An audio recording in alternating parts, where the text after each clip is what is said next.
জুলাই গণ অভ্যুত্থানে ছাত্র জনতার যে অভ্যুত্থানে যারা শহীদ হয়েছেন তাদের আত্মার মাগফিরাত কামনা করছি।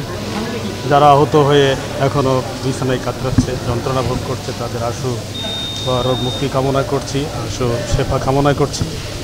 তো যেমনটা আপনি বলছিলেন, এই জুলাই অভ্যুত্থানে যে স্বপ্ন নিয়ে মানুষ, যে পরিবর্তনের আকাঙ্ক্ষা নিয়ে মানুষ এই অকাতরে জীবন দিয়েছিল, তার কতটুকু আমরা অর্জন করতে পেরেছি। আসলে সকালে সূর্য দেখেই বোঝা যায় দুপুরের সূর্যের তেজটা কেমন হবে। ইতিমধ্যেই কিন্তু আমরা যাত্রা শুরু করেছি এবং অনেক দূর চলে এসেছি।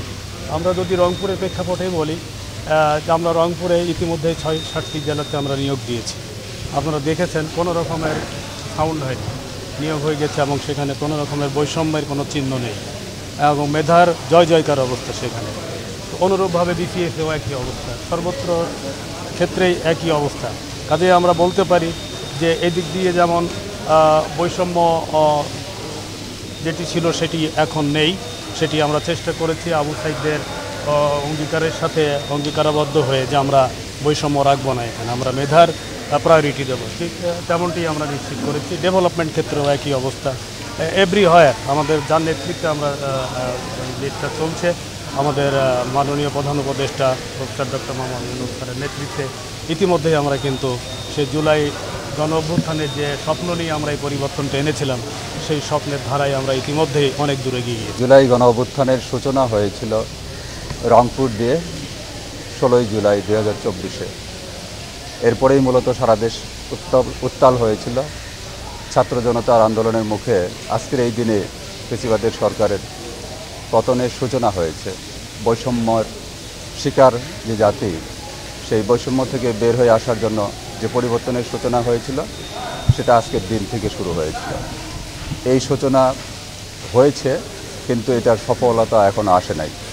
সেটা সর্বত্র, বিচারিক প্রক্রিয়ায় বলেন, তদন্তের ক্ষেত্রে বলেন, রাজনৈতিক ক্ষেত্রে বলেন, সর্বত্রই। তদন্ত এবং বিচারিক প্রক্রিয়া পুরো জাতির যে সংস্কার, তারই একটি অংশ মাত্র। তদন্ত হচ্ছে, কিছু কিছু মামলার তদন্ত সম্পূর্ণ হয়েছে এবং চার্জশিট হয়েছে, আপনারা দেখেছেন। জুলাই গণ অভ্যুত্থানের যে প্রথম নায়ক আবু সাইদ হত্যা মামলার, সেটি বিচারিক প্রক্রিয়া চলমান আছে। এর সাথে অন্যান্য যে হত্যাগুলো, সেগুলোরও তদন্ত সুষ্ঠুভাবে হচ্ছে, যেন তদন্ত শুধুমাত্র নাম কাওয়াস্তে হয়ে এই তদন্ত সম্পন্ন না হয় এবং যারা প্রকৃত অপরাধী, যারা হুকুমদাতা, তারা পরবর্তী পর্যায়ে বের হয়ে আসতে যাতে না পারে, সে কারণে তদন্তের যে খুঁটিনাটি বিষয়গুলো, এগুলি দেখা হচ্ছে, সর্বোচ্চ মহল থেকে এগুলি দেখা হচ্ছে এবং তদন্ত সুষ্ঠুভাবে সম্পন্ন হবে। সব মশার বিরুদ্ধে সুরক্ষা দিতে এলো বসুন্ধরা এক্সট্রিম অ্যারোসল, মশার বিরুদ্ধে এক্সট্রিম সুরক্ষা। অভ্যুত্থান এবং জুলাই বিপ্লবে যারা নিজেদেরকে বিলিয়ে দিয়ে ফ্যাসিস্ট মুক্ত বাংলাদেশ করেছে, কিন্তু ফ্যাসিস্টের দোসর যারা এখনও রয়ে গেছে বাংলাদেশে, এই দোসর বিগত 16 বছরে যাদেরকে বিভিন্ন পরতে রেখে গিয়েছে, এখনও আছে, তারা বিভিন্ন পর্যায়ে প্রেতাত্মার মতো বিভিন্ন বডিতে ভর করে দেশটাকে অস্থিতিশীল করার চেষ্টা করছে। তাদের এই খাহেশ পূরণ হবে না, কারণ এই জুলাই অভ্যুত্থানের যারা নায়ক এখনও আছেন, তারা এটা প্রতিহত করবে।